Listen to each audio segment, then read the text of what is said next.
I came here to protect my father-in-law and mother-in-law. How long is Jennifer going to rely on her parents? There's nothing good about mooching off your family home for employment. Please leave immediately." I was momentarily stunned by the sight of my sister-in-law, Kate, pointing at the door and fuming. Then my anger started to build, distorting my face. Kate was trying to kick me out of my family home while hiding her own actions. I couldn't let that slide. "My name is Jennifer. I work as a web writer while living at home. I've been blogging since college and it's become a source of income. I love writing, so I pitched my blog to my favorite websites and got hired as a web writer. I had been working from home, living alone in an apartment since my college days until a few years into my career.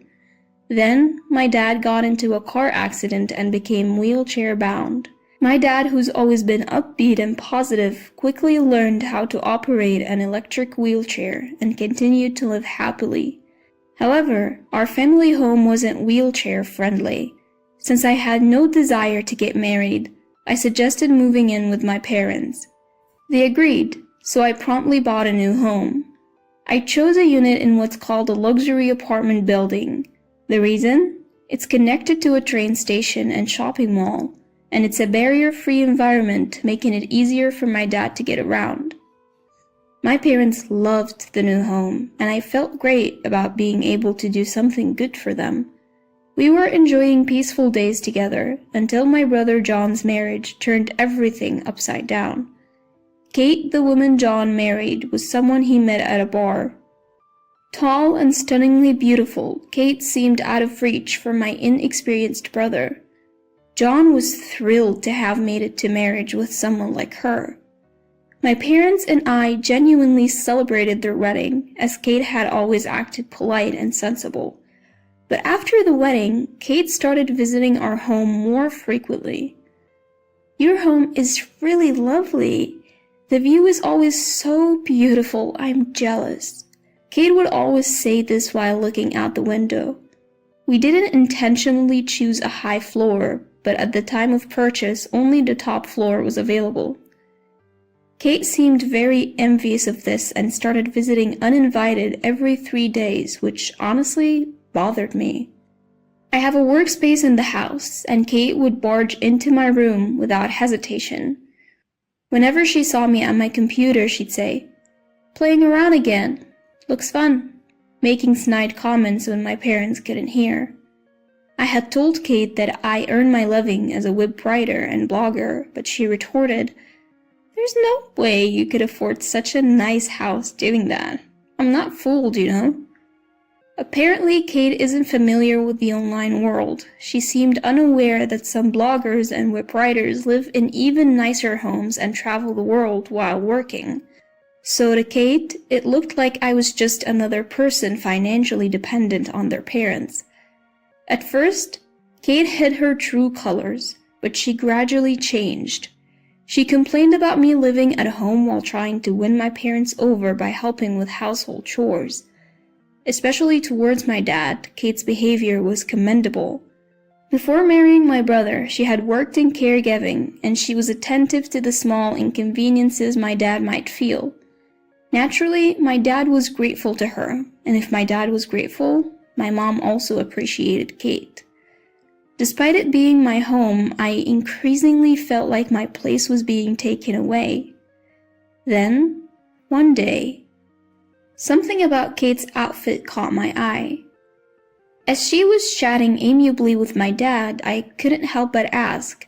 I rarely initiated conversations with Kate, who I already disliked. So she seemed surprised and asked, "What is it?" "Are those clothes for men? They're from a famous brand, aren't they?" I had a friend who wore that same brand. He was a guy and had proudly shown off his expensive new shirt to me. After a moment of surprise, Kate said, "I like men's clothing too," with a forced smile. Wondering why she would react like that, I caught her glaring at me. "What's the matter? Is it wrong for me to wear men's clothing?" Her sudden change startled my dad, and my mom, who was sipping coffee a little distance away, froze.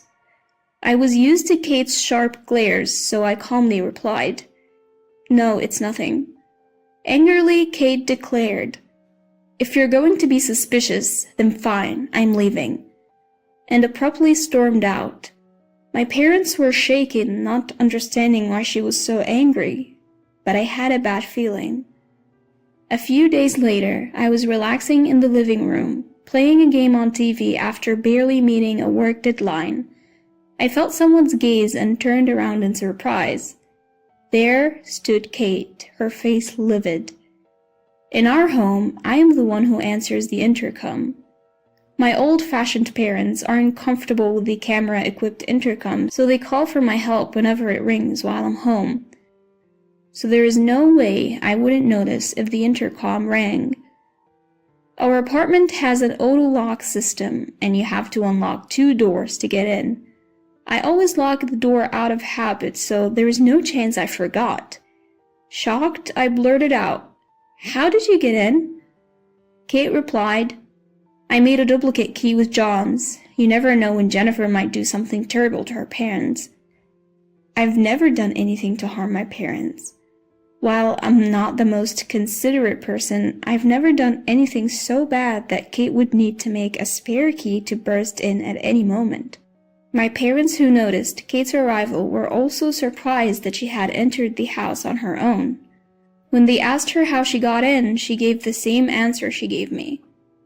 My parents exchanged glances and my dad defended me, saying, "Jennifer would never do something terrible. We're only grateful to her." But Kate loudly denied it. "No! Jennifer is already doing something terrible. She's living off of her parents' money. Aren't you ashamed to be playing games in the middle of the day?" I frowned at her sudden tirade. I had been consulting with my brother about Kate, and I thought she should be the one feeling ashamed, but her rant continued. "I came here to protect my father-in-law and mother-in-law. How long is Jennifer going to rely on her parents? There's nothing good about mooching off your family home for employment. Please leave immediately." I was momentarily stunned by Kate, who was pointing at the door and fuming. Then, my anger started to build, distorting my face.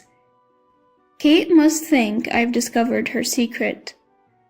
That's why she's trying to kick me out and cover it up. Just as I was about to speak, my brother walked into the living room.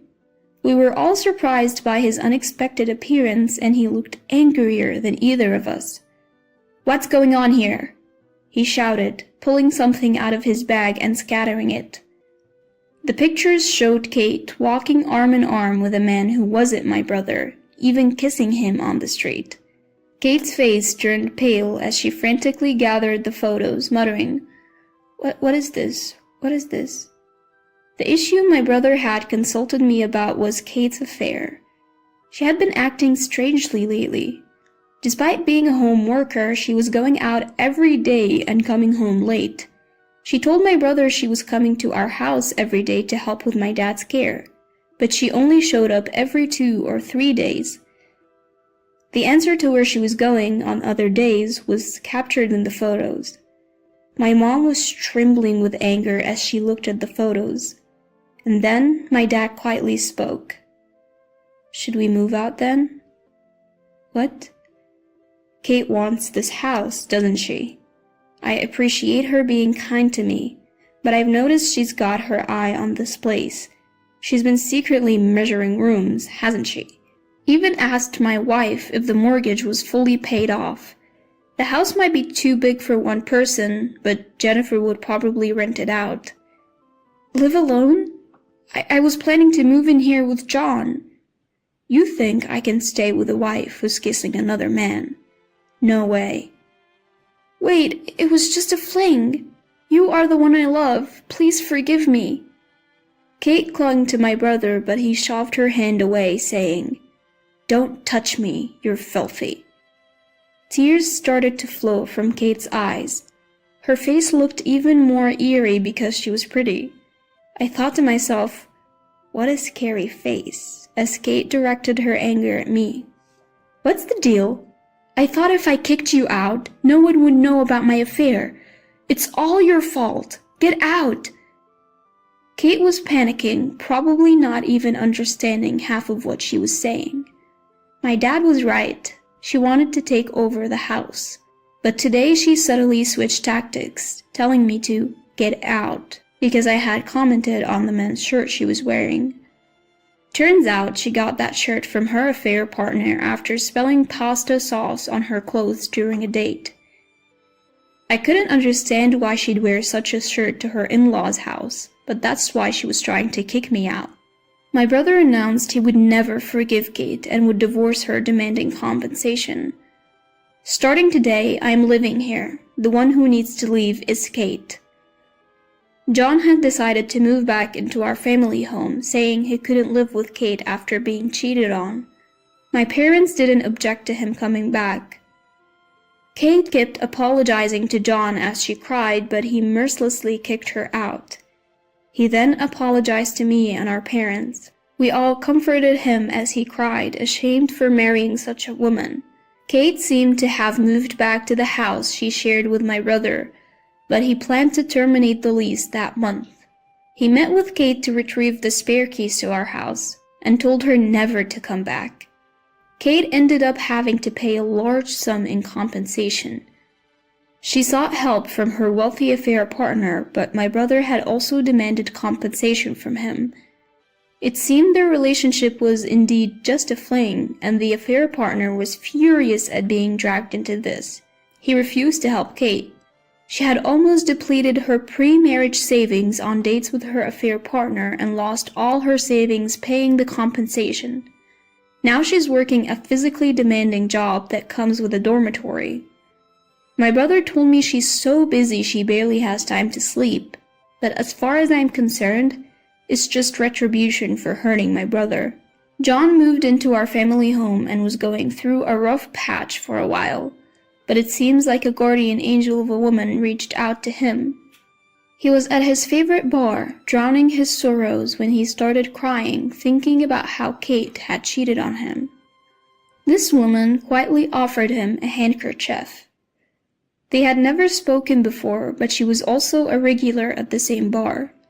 She later confessed, "I had my reasons for giving you the handkerchief, but it's clear she genuinely loves my brother." When Kate found out that John had found a much kinder and wonderful partner, she was reportedly sobbing. Kate, who was always confident in her looks, was under the delusion that my brother would want to get back together with her. It's astonishing how shameless some people can be. John's new fiancé understands my freelance work and even praises me for being able to afford a luxury apartment. I can't say I mind the compliments. Given that my brother's ex was Kate, I was able to quickly accept this woman as a part of our family. Kate had tried to take over our home and hurt John, but now he's found happiness.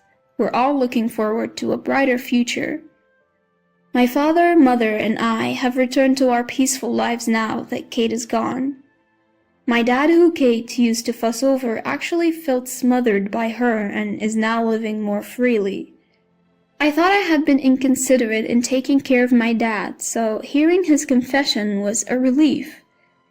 The three of us in the family now appreciate the peacefulness of our daily lives, cherishing each day's happiness, especially when my brother and his wife come to visit.